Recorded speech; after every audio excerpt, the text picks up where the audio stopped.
आपका एक वीडियो बड़ा ही वायरल हो रहा है जो लखनऊ की महापौर सुषमा खरकवाल के साथ है। उस वीडियो पर क्या कहना चाहेंगे कि क्या बहस उस टाइम छिड़ गई थी, क्योंकि वो तीखी बहस बड़ी ही वायरल हो रही है चैनल्स पर। उन्होंने कहा कि नगर निगम जब से मैं आई हूं, मैंने कहा आपकी बात नहीं हो रही है।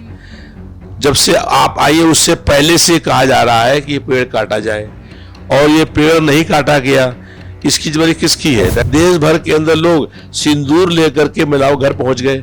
सिंदूर बांटने का देने का अधिकार उसके पति को होता है। लखनऊ शहर के अंदर नाले हैं, उन नालों को साफ करा करके उसको ढका जाए ताकि उसमें किसी के गिरकर बहने से मौत ना होने पाए। अगर मैं विधायक होने के बावजूद भी मैं पेड़ कटवा दूं जो लकड़हारों किसी माध्यम से, तो मेरे ऊपर मुकदमा लिखा दिया जाएगा। तो पीडीए का अर्थ बताना है, पी से पिछड़ा है, डी से दलित है और ए के 4 अर्थ हैं। ए से अल्पसंख्यक है, अल्पसंख्यक में मुस्लिम भी है, सिख भी है, जैन भी है, ईसाई भी है।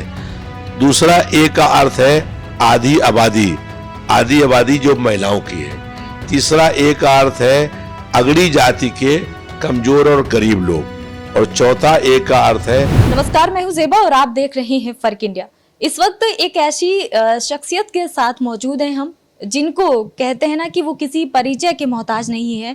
हमारे साथ समाजवादी पार्टी से विधायक रविदास मेहरोत्रा मौजूद हैं। इनसे तमाम जानकारी लेंगे, चाहे वो पीडीए का मुद्दा हो गया, ये जो तमाम मुद्दे प्रेजेंट में चल रहे हैं। कैसर बाग की जो घटना है, जो पेड़ पीपल का पेड़ बहुत बड़ा पेड़ था वो, और तमाम लोग वहां पे मौजूद थे, रेस्क्यू किया गया, तमाम लोग दबे हुए पाए गए, वो सारी चीजें हुई, वहां पर आप भी मौजूद थे। उस बीच आपका एक वीडियो बड़ा ही वायरल हो रहा है जो लखनऊ की महापौर सुषमा खरकवाल के साथ है।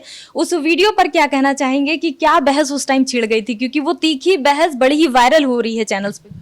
हम जब वहां पर पहुंचे मौके पर, तो वहां पर लखनऊ नगर निगम की महापौर भी आई थी।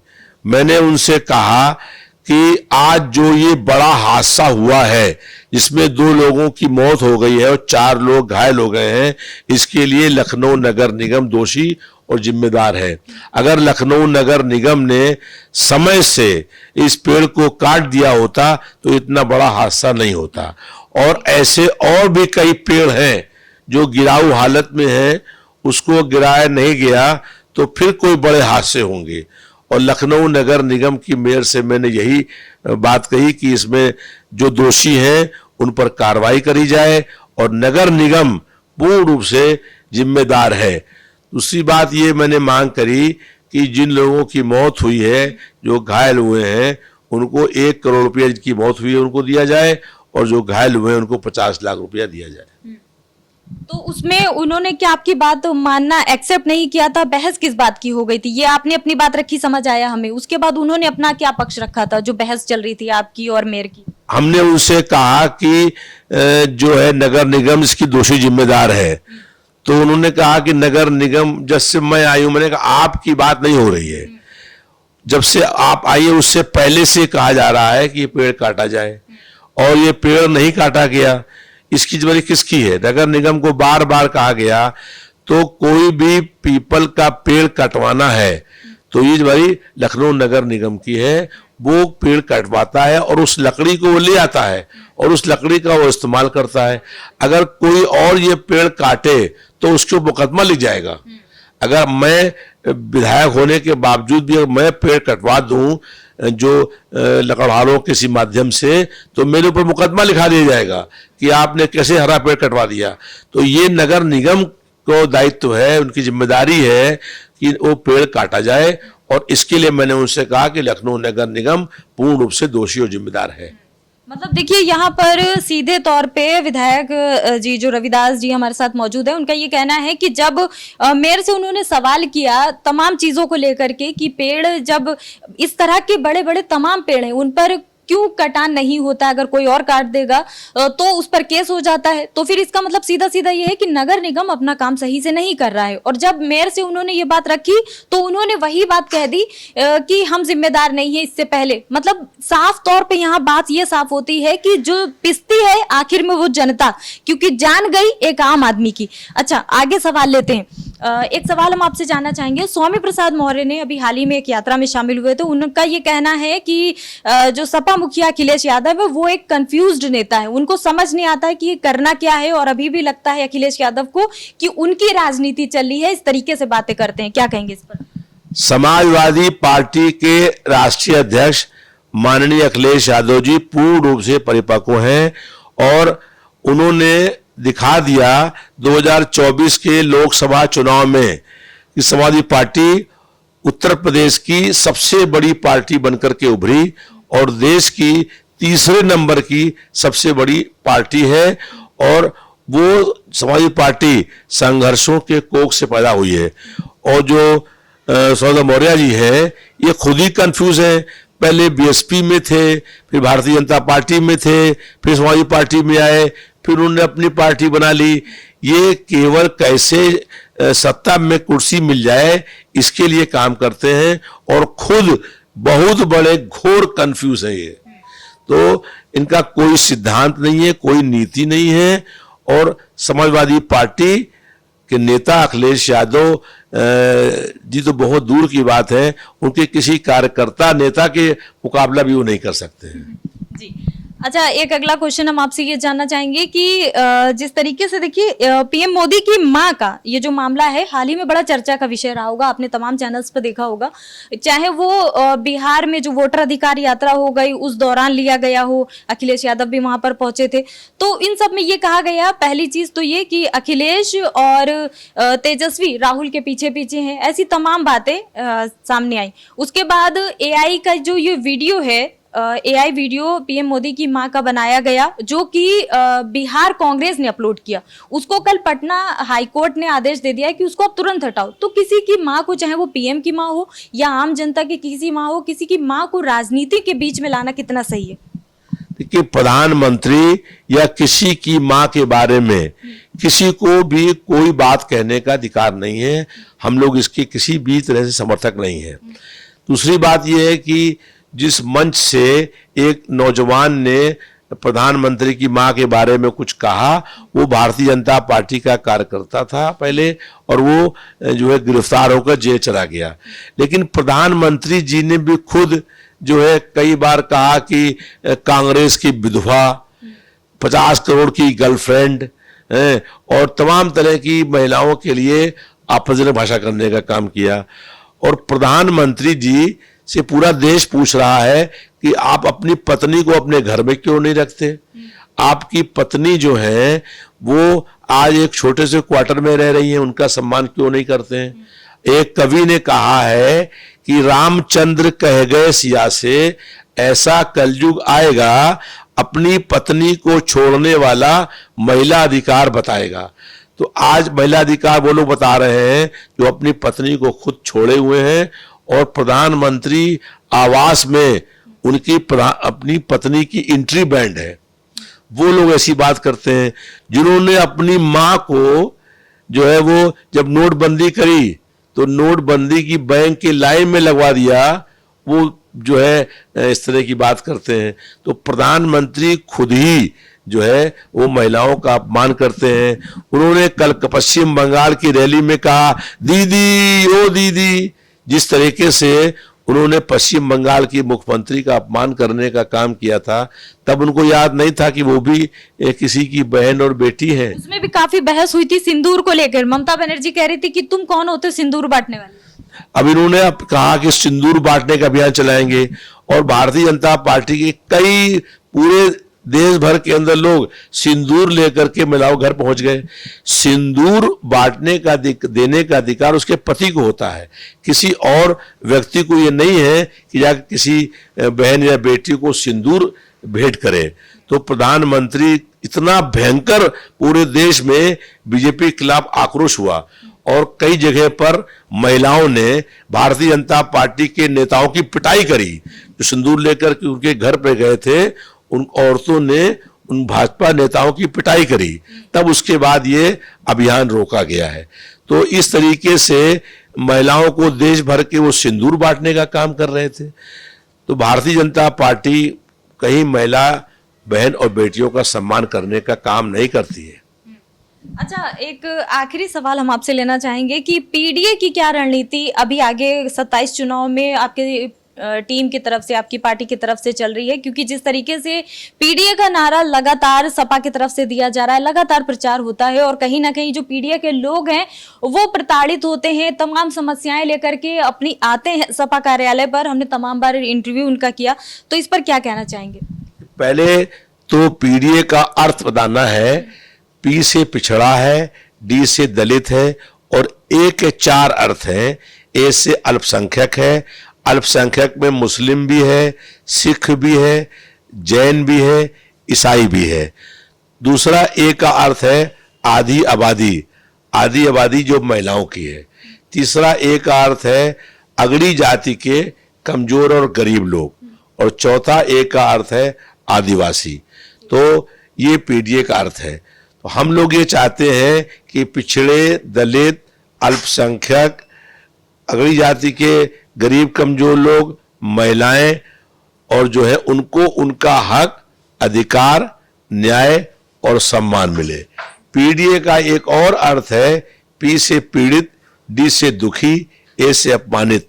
जो लोग भाजपा की सरकार में पीड़ित हैं, दुखी हैं और अपमानित हैं, उन लोगों को उनका हक, न्याय और अधिकार दिलाने के लिए समाजवादी पार्टी संघर्ष करने का काम कर रही है।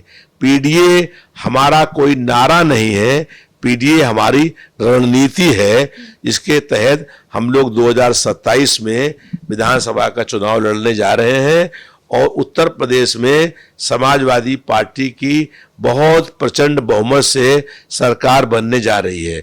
अखिलेश यादव जी प्रदेश के मुख्यमंत्री बनने जा रहे हैं, क्योंकि आज जनता भाजपा सरकार से बहुत परेशान है। लगातार महंगाई बढ़ रही है, बेरोजगारी बढ़ रही है, भ्रष्टाचार चरम सीमा पर है, लगातार अपराध बढ़ रहे हैं।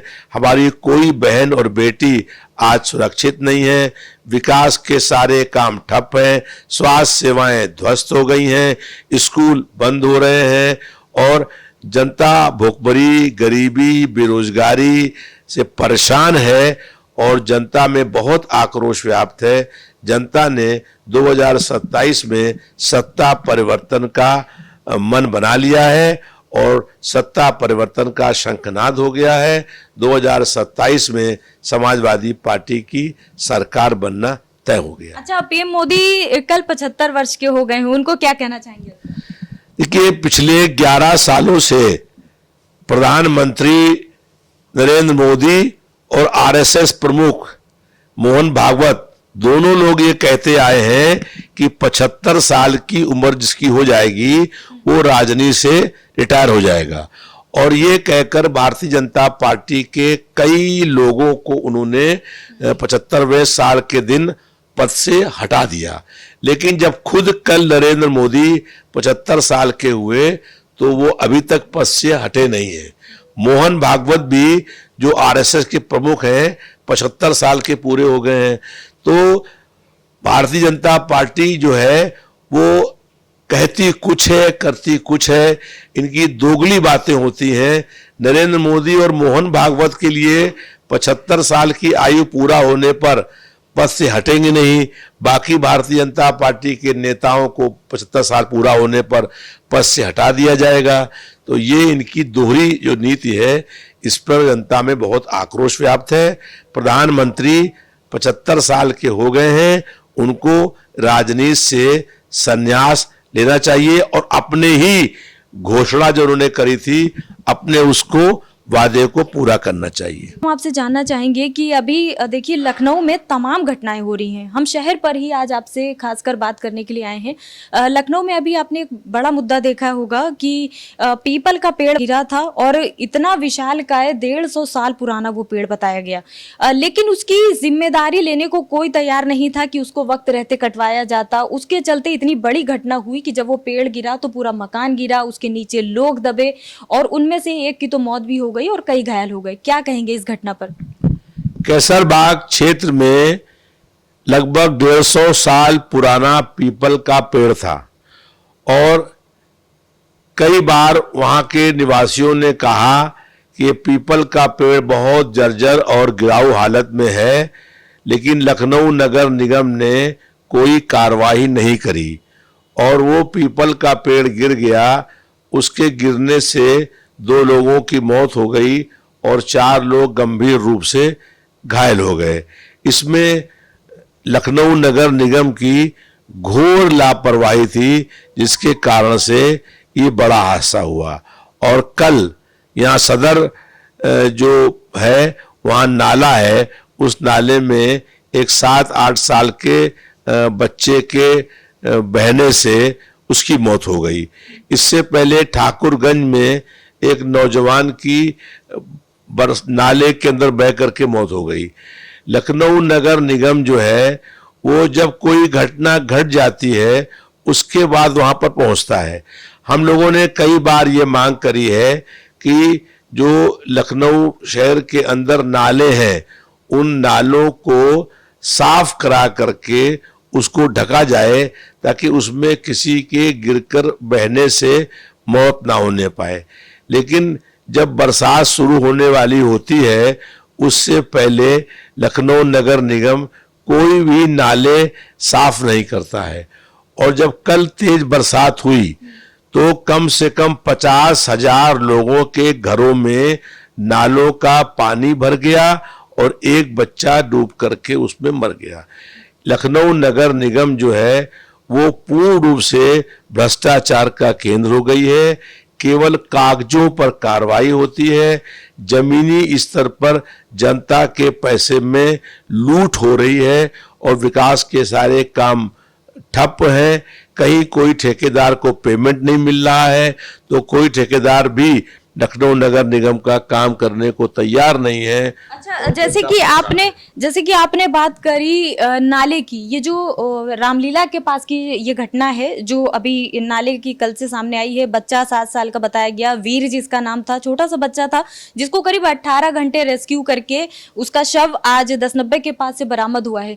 इस घटना पर ये जो हैदर कनाल नाला बोला जा रहा है, इसको लेकर यहाँ पे जो बस्ती है, पहले तो इस घटना पर बात करते फिर इस बस्ती पे। इस घटना के बारे में देखिए, ना एलडीए जिम्मेदारी ले रहा है, एलडीए वाले कह रहे हैं कि पार्षद की गलती, पार्षद वाले ये कह रहे हैं कि ये नाला जिस वक्त वो पुल बना था ऊपर मायावती के शासन के टाइम पे, तो उस टाइम पे एलडीए ने वो नाला बनवाया था, उसमें रेलिंग क्यों नहीं बनाई गई किनारे? तो दोनों एक दूसरे को जो है वो इल्जाम रख रहे हैं, जिम्मेदार कौन? भाजपा की सरकार में जब कोई घटना घटती है तो वो दूसरे विभाग के ऊपर कहता है, वो विभाग उस पर कहता है और बाद में जो है वो किसी के ऊपर कोई कार्रवाई नहीं होती। इस पे जांच हो कि किसकी कौन दोषी है, कौन जिम्मेदार है, उस पर कार्रवाई हो और जो जनता को गुमराह कर रहा है उस पर भी कार्रवाई हो। ये तय होना चाहिए कि ये नाले के सफाई करने का काम किसका है, न ढकने का काम किसका है। अगर नाले में कोई बह गया है तो कौन दोषी है। भाजपा की सरकार में यही तय नहीं है कि अगर कोई बच्चा नाले में गिर करके बह करके मर गया है तो उसका दोषी कौन है। तो हम लोगों की स्पष्ट रूप से ये मांग है कि इसमें कौन जिम्मेदार है ये बात तय हो। लेकिन लखनऊ नगर निगम की जिम्मेदारी है नालों की सफाई कराना, नालों में जाली लगाना, और कोई बीच बीच में अगर जाली लगी होती तो बच्चे की मौत नहीं होती। लेकिन बच्चा बहुत देर तक जब नाले के अंदर बह गया तो उसकी मृत्यु हो गई।